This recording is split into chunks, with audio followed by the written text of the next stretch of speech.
इस वीडियो को लाइक करना या मत करना, लेकिन इस वीडियो को लास्ट तक के जरूर देखना, क्योंकि इस वीडियो को देखकर बहुत से लोगों की लाइफ चेंज हो सकती है।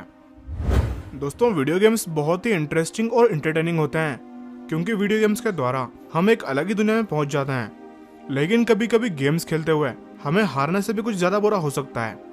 इंटरनेट से कुछ केस ऐसे सामने आते हैं जिनमें गेम्स खेलते हुए लोगों की जान तक चली गई। इसलिए इस वीडियो को एकदम लास्ट तक के देखते रहना, क्योंकि हो सकता है कि आपका फेवरेट गेम भी इस लिस्ट में शामिल हो। Number 6, Chris Stanford.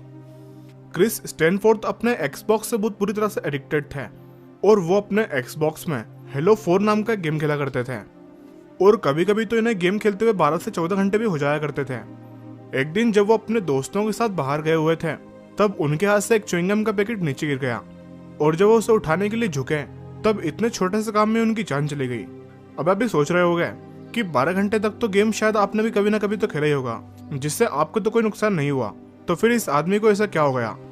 लेकिन 12 से 14 घंटे तक गेम खेलने की वजह से क्रिस को एक तरह की कंडीशन हो गई थी, जिसका नाम डीप वेन थ्रोम्बोसिस है, जिसे शॉर्ट फॉर्म में डीवीटी भी कहते हैं। इस कंडीशन को डीप वेन थ्रोम्बोसिस नाम इसलिए दिया गया है क्योंकि इसमें आपकी बॉडी की अंदरूनी नसों में खून के क्लॉट्स जम जाते हैं, यानी कि खून के थक्के।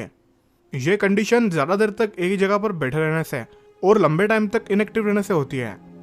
और जब ये खून के थक्के यानी कि जमा हुआ खून आपकी बॉडी के दूसरे हिस्सों तक पहुंचता है, तब ये बहुत ही जानलेवा हो जाता है। ऐसा ही कुछ इस आदमी के साथ भी हुआ था।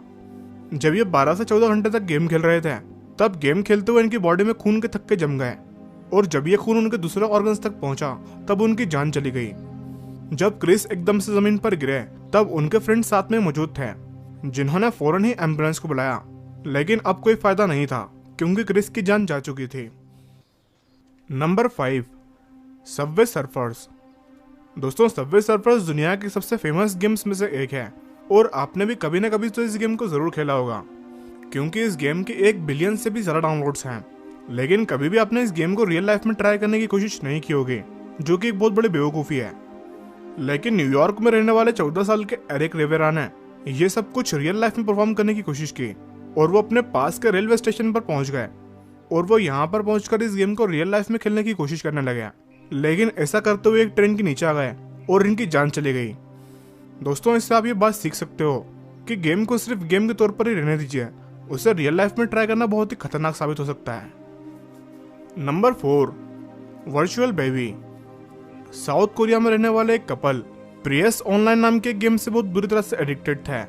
लेकिन इस स्टोरी की सबसे बुरी बात यह थी कि ये दोनों ऑनलाइन एक एनिमा नाम की वर्चुअल बच्चे को बड़ा कर रहे थे और इसे गेम के जरिए पालने की कोशिश कर रहे थे, जबकि इनके घर पर भी एक 3 महीने की बच्ची थी। और जैसे कि आप ये बात जानते ही हो कि 3 महीने के बच्चे को कितनी केयर की जरूरत पड़ती है, लेकिन वो प्रियस नाम के एक ऑनलाइन वीडियो गेम में ही दिन भर अपना टाइम स्पेंड करते थे, जो कि साउथ कोरिया का एक बहुत ही फेमस आरपीजी गेम है। ये दोनों रियलिटी भूलकर कैफे में जाकर इस गेम को खेलते थे और अपने बच्चे को सिर्फ 12 घंटे में पाउडर का दूध पिलाया करते थे। सितंबर 2009 में जब ये अपने 12 घंटे के गेम सेशन के बाद कैफे से गेम खेलकर घर वापस लौटे, तब उन्हें घर पर अपनी 3 महीने की बच्ची मरी हुई मिली। पुलिस के द्वारा जब ये जांच की गई, तब ये पता चला कि इस बच्चे की मौत कुपोषण की वजह से हुई है। अगर इसे सही टाइम पर दूध मिलता तो ये बच्ची जिंदा रहती। जिससे डरते हुए ये दोनों कपल वाइफ की मां के घर भाग गए, लेकिन पुलिस ने उन्हें वहां से भी गिरफ्तार कर लिया। जब ये न्यूज दुनिया के सामने आई, तब पूरी दुनिया इस न्यूज को सुनकर हैरान रह गई। नंबर 3, फार्मविल। दोस्तों, बच्चे बहुत ही नाजुक होते हैं और आपको उनके साथ एक खास ध्यान रखना पड़ता है कि आप उन्हें किस तरह से हैंडल करते हो। डिलन ली सिर्फ 3 महीने का था जब उसकी मां अलेक्जेंडर टोबियस ने एक्सीडेंटली उसकी जान ले ली। असल में यह हुआ था कि अलेक्जेंड्रा की लाइफ ठीक नहीं चल रही थी। उनके बॉयफ्रेंड से लगातार लड़ाई हो रही थी। उनकी माँ कुछ दिन पहले ही दुनिया से चली गई थी और डिलन के पैदा हो जाने के बाद से वो कॉलेज भी नहीं जा पा रही थी। इन सब परेशानियों से बचने के लिए वो फार्मविल नाम का एक फेसबुक गेम खेला करती थी, जिससे उन्हें रिलैक्स मिलता था। लेकिन इस गेम को खेलते हुए डिलन बार बार उन्हें रोकर परेशान करता था, क्योंकि वो एक छोटा सा बच्चा था। लेकिन अपने छोटे बच्चे पर ध्यान देने की बजाय वो दिन भर इस गेम में लगे रहते थे। डिलन अब उन्हें कांटे की तरह लगने लगा था, क्योंकि जब जब वो रोता था तब तब वो उस पर गुस्सा निकालने की कोशिश करते थे। लेकिन वो ये भूल चुके थे कि ये बच्चा सिर्फ 3 महीने का है, जिसे माँ की बहुत ही जरूरत होती है। अब की बार जब डिलन रोया तब उसे चुप करवाने के लिए झुंझलाहट में अलेक्जेंड्रा ने उसे जोर जोर से हिलाया, जिसकी वजह से उसका सर कंप्यूटर से जाकर टकरा गया, जिसकी वजह से डिलन की जान चली गई। इसके बाद अलेक्जेंड्रा को 50 साल की जेल हो गई और वो अभी भी जेल में ही है, और बदकिस्मती से वो यहाँ पर अपना फेवरेट गेम फार्मविल को नहीं खेल सकते हैं। Number 2, legend of Mir 3।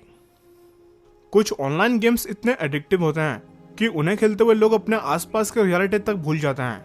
ऐसा ही कुछ चाइना में रहने वाले एक आदमी के साथ भी हुआ। क्यू चेंगवी और जू काओयोन दोस्त थे और ये एक online game legends of Mir 3 को हद से ज्यादा खेला करते थे। और ये इस गेम को फ्री में खेलने तक ही सीमित नहीं थे, बल्कि इन्होंने इस गेम में लाखों रुपए इन्वेस्ट किए हुए थे। इस गेम में एक हाई लेवल तक पहुंचने पर इसमें एक ड्रैगन सेबर नाम की एक तलवार अनलॉक हो जाती है, जो कि इन दोनों ने अनलॉक कर ली। जिसके बाद चेंगवी ने अपने दोस्त को पहले तलवार के साथ खेलने का मौका दिया, लेकिन उस तलवार के साथ खेलने के बजाय काओयुआन ने उसे ईबे पर 7,200 युआन में बेच दिया, यानी कि लगभग 80,000 रुपए में किसी और प्लेयर को बेच दिया। चेंगवी को ये बात सुनकर बहुत ही ज्यादा गुस्सा आया, क्योंकि वो इस तलवार के साथ इस गेम को खेलना चाहता था। इसलिए वो अपनी तलवार को वापस पाने के लिए पहले तो पुलिस स्टेशन गया, लेकिन चाइना में गेम में चोरी हुई चीजों के लिए कोई भी लॉ नहीं है, इसलिए पुलिस ने इस बात पर ध्यान नहीं दिया, क्योंकि ये कोई रियल ऑब्जेक्ट नहीं था, ये बस एक छोटी सी गेम में चोरी थी, ऐसा पुलिस का कहना था। इसलिए चेंगवी ने डायरेक्ट काओयुआन को धमकाना शुरू कर दिया कि उसे अपनी तलवार फौरन वापस चाहिए। तब काओयुआन ने यह प्रॉमिस किया कि वो इस तलवार से कमाया हुआ सारा प्रॉफिट चेंगवी को वापस दे देगा, लेकिन उसे थोड़ा टाइम की मोहलत चाहिए। लेकिन चेंगवी बहुत ही गुस्से में था, उसे तो अपनी तलवार फौरन ही वापस चाहिए थी। जिसके बाद वो काओयुआन के घर में जबरदस्ती घुस गया और उसके सीने पर चाकू से वार करता रहा, और सिर्फ 1-2 बार नहीं बल्कि बार बार उसके सीने पर चाकू से वार करता रहा, जब तक कि वो मौत की नींद नहीं सो गया। काओयुआन को मारने के बाद चेंगवी ने पुलिस स्टेशन जाकर सरेंडर कर दिया, जिसके बाद उसे उम्र कैद की सजा हो गई। Number 1, free fire.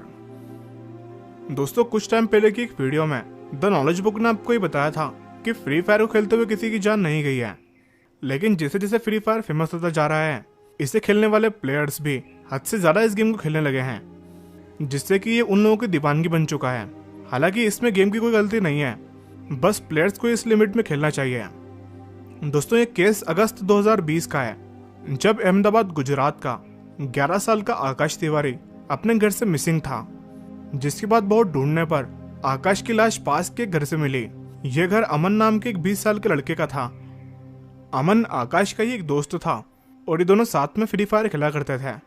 एक दिन जब अमन ने आकाश से एक फ्री फायर का कैरेक्टर मांगा, तब आकाश ने कैरेक्टर देने से मना कर दिया, जिससे अमन इतना चिढ़ गया कि उसने आकाश का गला घोट दिया और सिर्फ एक कैरेक्टर के पीछे इतने छोटे से बच्चे की जान ले ली। दोस्तों, आकाश अक्सर गेम खेलने के लिए अमन के घर जाया करता था। एक दिन जब वो अपने घर बोल के गया कि वो दोस्तों के साथ खेलने के लिए जा रहा है, तब वो वापस कभी नहीं लौटा। जिसके बाद उसके पेरेंट्स ने पुलिस को ये इन्फॉर्म किया कि उनका बेटा घर से मिसिंग है। तब पुलिस ने किडनैपिंग का केस फाइल किया और इन्वेस्टिगेशन करना शुरू कर दी। उन्हें आकाश की लाश अमन के बेड के नीचे से मिली। उसके गले पर नाखून के निशान थे, जिससे साफ पता चल रहा था कि अमन ने गला घोटकर आकाश की जान ली है। आकाश 4th क्लास में पढ़ता था और उसके पापा एक सिक्योरिटी गार्ड हैं। अपने बेटे के इतनी छोटी उम्र में गुजर जाने के बाद आकाश के पेरेंट्स बहुत टूट चुके हैं।